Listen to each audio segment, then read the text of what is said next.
اليوم باش نحكيو في أول كلمة نزلت من السماء. اقرأ، مش صلي ولا صوم، بل اقرأ. لكن هوني فما سوء تفاهم كبير. برشا يتخيلوا القراءة هي فقط في الدين، والحقيقة أعمق من هكا برشا.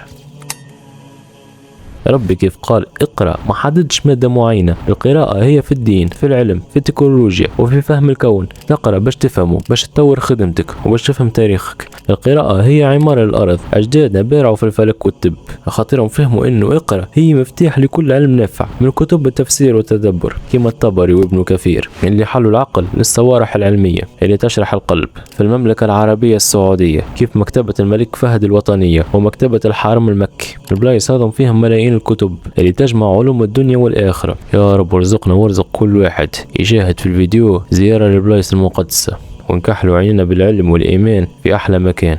الله سبحانه وتعالى يقول الأقفال هذه هي الجهل. احنا اليوم غارقين في الريل وناسين الكتاب. القراءة هي اللي تحيي القلب وتبني الشخصية. إذا كان اقرأ هي أول كلمة، راهي هي المفتاح باش نخرج من الظلمات إلى النور. القراءة ماش برستيج، القراءة هي الحياة. أبجريد المخ كل يوم. القرآن والسنة أعطونا شمعة وتدور علينا باش نرجعوا أمة تقرأ بالجد.